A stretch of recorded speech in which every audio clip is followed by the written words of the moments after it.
আসসালামু আলাইকুম রহমতুল্লাহ। আশা করি আল্লাহর অশেষ রহমতে আপনারা সবাই ভালো আছেন।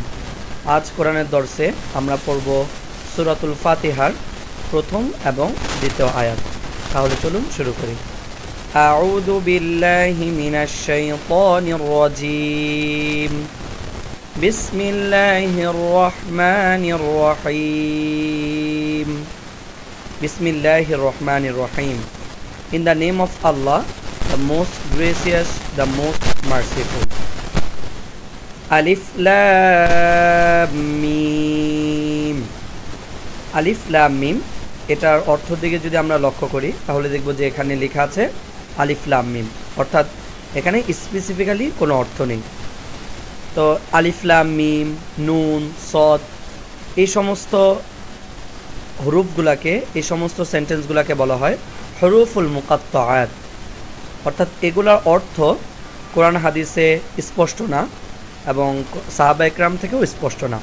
তো এই জন্য অনেক তাফসীরবিদ এখানে বলেছেন যে আলিফ অর্থ আল্লাহ, লাম অর্থ বোঝায় জিবরাইল, অ্যান্ড মিম অর্থ বোঝায় মোহাম্মদ। জাস্ট এটা তাদের থিঙ্কিং, কিন্তু সার্টেনলি এখানে এটার কোনো অর্থ নেই। তো আমরা জাস্ট বলবো আলিফ লাম মিমের অর্থ আলিফ লাম মিম, এটার অর্থ কেবলমাত্র আল্লাহ এবং তার রাসূল জানেন। এরপরে আয়াত, যালিকাল কিতাবু লা রাইবা ফীহ। যালিকা, যালিকা অর্থ হচ্ছে দ্যাট বা উহা, আর হাযা অর্থ হচ্ছে ইহা। তো যালিকা উহা, আল কিতাব লা রাইবা ফীহ। আল কিতাব মিন্স দ্য বুক, লা রাইবা ফীহ, there is no doubt in it. যালিকাল কিতাবু লা রাইবা ফীহ, সেটা, বা আমরা সেটা না বলে আমরা বলবো ইহা বা এটা, যেহেতু এটা আল্লাহ তাআলা আমাদেরকে বলছেন, কিন্তু আমরা হচ্ছে হাজিরিন। তো হাজিরিনরা যখন এটার অর্থ উঠাবে তখন এটার অর্থ যালিকা হবে না, এটার অর্থ হাযা হবে। কিন্তু কোরআন তো এমন যে আল্লাহর পক্ষ থেকে যেই অক্ষরটা বা যেই সেন্টেন্সটা যেভাবে নাজিল হয়েছে সেটার মধ্যে কোনো চেঞ্জিং আসে নাই। তো এই জন্য যেহেতু আল্লাহ বলেছে যালিকাল, তো এটার অর্থ দ্যাটই হবে, কিন্তু আমরা যখন এটার অর্থ উঠাবো আমরা বলতে পারি ইহা। তো যালিকাল কিতাবু লা রাইবা ফীহ, that is a book, there is a no doubt in it. এটা এমন একটি বই যার মধ্যে কোনো সন্দেহ বা সংশয় নেই। দেখুন, এটা যদি কোনো ম্যানমেড বই হতো বা ম্যানমেড বুক হতো তাহলে সে কিন্তু এই চ্যালেঞ্জটা দেওয়ার ডেয়ার করতো না কখনই। কারণ আপনি যখন কোনো বই লিখবেন এবং আপনি যদি বলেন কাউকে যে এই বইটার মধ্যে কোনো ভুল নেই, যখন এই বইটা অনেক মানুষ পড়বে তখন অনেক মানুষকে আপনি প্রথমেই কিন্তু ট্রিগার করে ফেলতেছেন যে পারলে ভুল ধরে দেখাও। এটা কোনো মানুষের পক্ষে সম্ভব না। আবার যখন এমন আপনার সোফিস্টিকেটেড, এমন স্পর্শকাতর বিষয়গুলো নিয়ে আলোচনা করা হয়, কোরআন অনেকে বলে বা অনেকে ভাবে যারা কোরআন পড়ে না যে কোরআন শুধুমাত্র একটি ধর্মীয় বই। এই বেটা চুপ কর, যা বাক, ওই রুমে যা।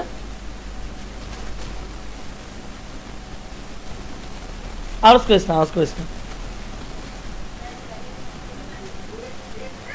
থাক থাক থাক থাক না, থাক থাক, যা যা। আরে কে মনটা লাগে?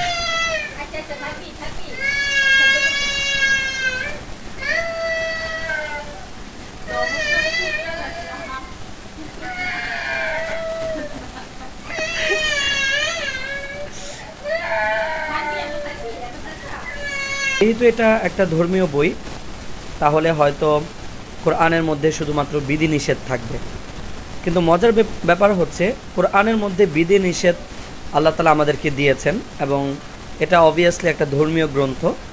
কিন্তু ধর্মীয় গ্রন্থ হলেও এটার মধ্যে আপনি দেখবেন যে অ্যাস্ট্রোলজি আছে, ফিজিক্স আছে, কেমিস্ট্রি আছে, বিগ ব্যাং থিওরি আছে। তো বিজ্ঞানের যতগুলো শাখা আছে সব শাখাই অলমোস্ট এখানে আল্লাহ তাআলা আলোচনা করেছেন। তো যালিকাল কিতাবু লা রাইবা ফীহ, যখন এই কথাটা বলা হচ্ছে এবং এমন একটা গ্রন্থে যেটার মধ্যে সায়েন্সের মতো সফিস্টিকেটেড যে বিষয়গুলো আছে, স্পর্শকাতর বিষয়গুলো আছে, বিগ ব্যাংয়ের মতো বিষয়, যেগুলো 1400 বছর আগে কখনই এত বেশি ক্লিয়ার ছিল না। তো সেই সময়টাতে এটা বলা, জালিকাল কিতাবুল লা রাইবা ফিহি, এমন চ্যালেঞ্জ করা, এটা কিন্তু একজন মানুষের পক্ষে কখনোই সম্ভব না। তো আল্লাহ তাআলা কোরআন শুরু করার পূর্বে প্রথমে যে আয়াতটা বললেন সেটা হচ্ছে জালিকাল কিতাব লা রাইবা ফিহি, এই বইয়ের মধ্যে কোনো ভুল নেই।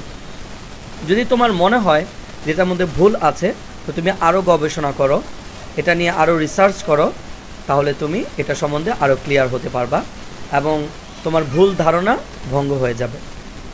1400 বছর আগে যখন বিজ্ঞানের এত বেশি অগ্রযাত্রা ছিল না, তখন কিন্তু মানুষকে আপনি যদি বলতেন বিগ ব্যাং সম্বন্ধে বা কেমিস্ট্রি সম্বন্ধে, তখন কিন্তু মানুষ এত বেশি এই সম্বন্ধে জানতো না। তো তখন যদি তারা কোরআনের প্রতিটা আয়াত তারা ভেদ করার ট্রাই করতো, সেটা তাদের জন্য মাঝে মধ্যে একটু কনফিউজিং ছিল। তো যখন যদি কোরআনের এমন কোনো আয়াত আপনার মনে হয় যে হ্যাঁ এটা আমার জন্য একটু কনফিউজিং, তখন আপনাকে অবশ্যই রিসার্চ করতে হবে বা এই সম্বন্ধে ভালোভাবে জানতে হবে। যত আপনি কোরআন সম্বন্ধে রিসার্চ করবেন, যত গবেষণা চালাবেন, তত কোরআন আপনার জন্য সহজ হবে এবং আপনার ঈমানকে বৃদ্ধি করবে। আল্লাহ তাআলা এজন্য আমাদেরকে চ্যালেঞ্জ করে বললেন যালিকাল কিতাব লা রাইবা ফিহি। তৃতীয় আয়াত, হুদাল লিল মুত্তাকিন, এ guidance for the god conscious. এটা হচ্ছে হিদায়াত মুত্তাকিনদের জন্য। তো কোরআন শুরু করার পূর্বে এটা একটা মূল নীতি যে আপনি যদি কোরআন পড়তে যান, তাহলে অবশ্যই আপনাকে গড কনসিয়াস হতে হবে বা মুত্তাকিন হতে হবে। তো মুত্তাকিন কারা, এটার অনেকগুলো ডেফিনেশন আছে এবং আপনি যদি মুত্তাকিন হন, তাহলেই কোরআন একমাত্র আপনার জন্য গাইডেন্স। অন্যথায় এটার রিভার্স অর্থ যদি আমরা ধরি যে একটা ব্যক্তি মুত্তাকিন না, তাহলে কোরআন তার জন্য গাইডেন্সও হবে না। কোরআন তাকে গাইড করার পরিবর্তে হয়তো তাকে অন্য পথে পরিচালিত করতে পারে। তো আপনাকে মুত্তাকিন হতে হবে। মুত্তাকিনের অনেকগুলো অর্থ আছে। মুসলিমের জন্য মুত্তাকিন একরকম, আর অমুসলিমদের জন্য মুত্তাকিন আরেক রকম।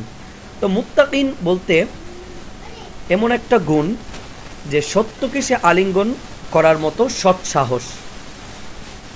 আবু জাহেল, আবু লাহাবের কথা আমরা জানি, তারা শুধুমাত্র কাফের ছিল বা তারা না বুঝে কুফর করেছে, ব্যাপারটা এরকম না। উপরন্তু আমরা একটা জিনিস দেখতে পাই যে আবু জাহেলের কাছে একজন লোক এসে বলল যে আপনি মোহাম্মদ সম্বন্ধে কি ধারণা করেন, আপনার ভাতিজা সম্বন্ধে, সে কি সত্যের পথে আছে নাকি সে অসত্য বাণী প্রচার করছে? তখন আবু জাহেল বলল যে দেখো, আমি বিশ্বাস করি যে মুহাম্মদ সত্যের পথে আছে। তাহলে আপনি কেন মুহাম্মদের সাল্লাল্লাহু আলাইহি ওয়াসাল্লামের বাণী এবং তার শিক্ষা আপনি লালন করেন না বা তার ধর্মকে আপনি অ্যাকসেপ্ট করেন না? আবু জাহেল উত্তর দিল, আমি যদি মুহাম্মদের ধর্ম মেনে নিই, তাহলে আমার যে লিডারশিপ, এটা তো আমি লুজ করব।